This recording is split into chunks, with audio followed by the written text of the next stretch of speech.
Guess who's back? Bronze is back. That's right, it's been a while, but I'm back with another top 5 not to buy list. This is the show where I take a look at all the hot comic book lists out there for trending comic books, and I pick the 5 worst investments in my opinion. Hi, I'm Christopher, aka the Bronze Age Nerd. Let's get right to the list this week.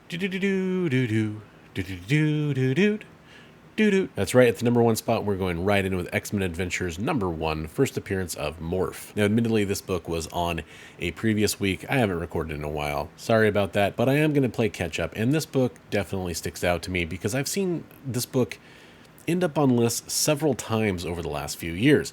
And what experience has taught me is that it stays on the list for a little bit and then it just disappears. Now we do have X-Men coming back in the form of cartoons with X-Men 97.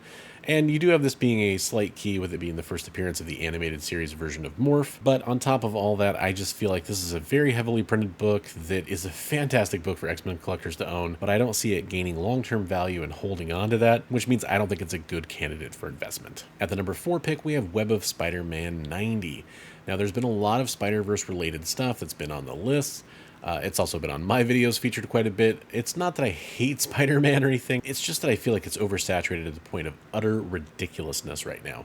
And with this book, this is a really weak one to me because it's a pinup poster in the middle of the book.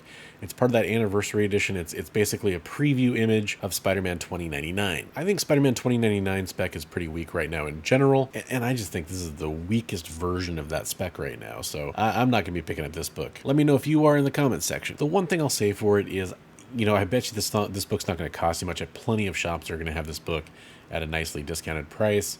So I guess, you know, if you're going after it and you're a big Spider-Man 2099 fan, go for it.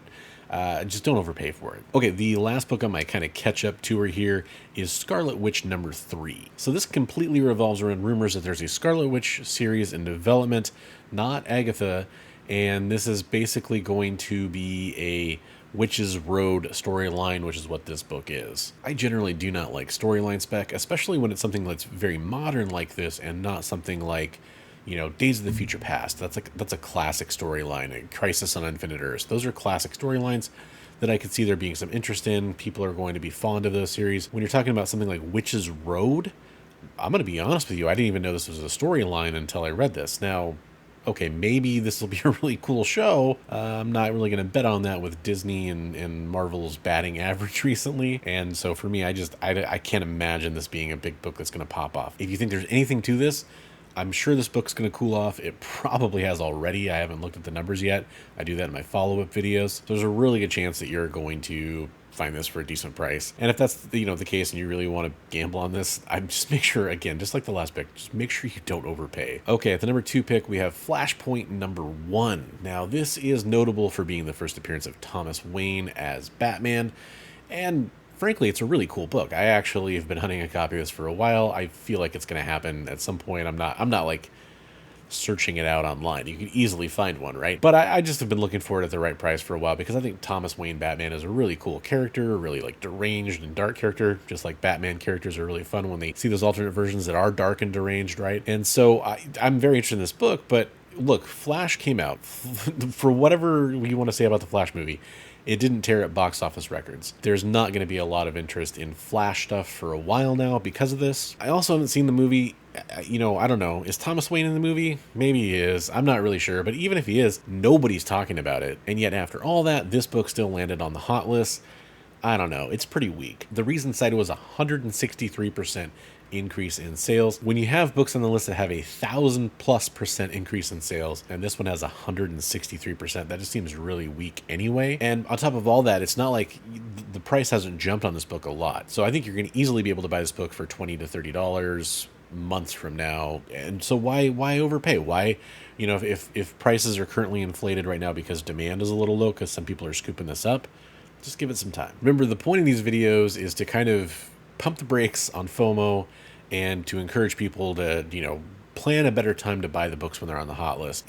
The rule of thumb is that when the books are on the hot list, it's a really good idea to sell those books if you're looking to get max return on your book. And again, that's a rule of thumb. It's not a universal truth. There are certain books that are on these lists that I think have the potential to hit a higher peak if you're willing to hold on to them. But if you have a book in your collection, you've been looking for a chance to sell it, and you see it on one of these lists, that's usually a good indicator that it's, there are people interested in the book out there.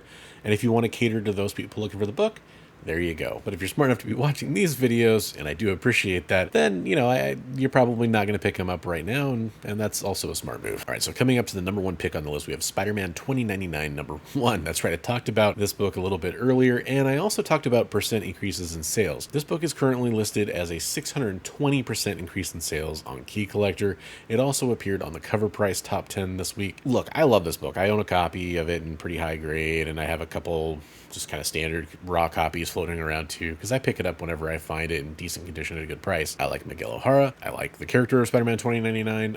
It's something that, I have fondness from the 90s, and I've kind of enjoyed what they've done with that character. But at the same time, look, this book, I have checked prices on. It peaked a couple weeks ago, and it's already starting to decline. So I have no confidence that post-Spider-Verse, we're suddenly going to see a long ramp to appreciation on this book. That just doesn't add up to me, and this book is kind of going back down to where it was months ago when people were anticipating for the movie, and I'm basically gambling on the fact that I think that this is going to continue to drop a little bit, or at least stabilize at the price it's at, which is why I track these books in my 6 months later and 1 year later videos. Stay tuned for more of those videos. I am going to be filming a couple before I head off to a con this weekend, so you'll have a couple loaded up in the chamber ready to watch. At this point in the video, I do want to thank all my channel members, and I'm kind of curious, if there's any books on this list that you disagree with, I'd love to hear about in the comments down below. The whole point of this is just me, again, trying to cool the fans of the flames of FOMO a little bit, and trying to save people some money, or from feeling like they need to rush out and buy these books. That's all there is to it. It's just kind of a fun way to be a counterpoint to all the hot lists out there. If you disagree, I'd love to hear about it. If you agree, let me know. And if there's any of these books you picked up recently, let me know in the comments down below, like what you paid for the book, and if you thought it was a fair deal, and what your plan is with that book. Do you just love it? Are you hoping to flip it later on? Let me know. I'll catch you in the next one, and until then, I want to remind you, as always, hey, hey, hey, hey.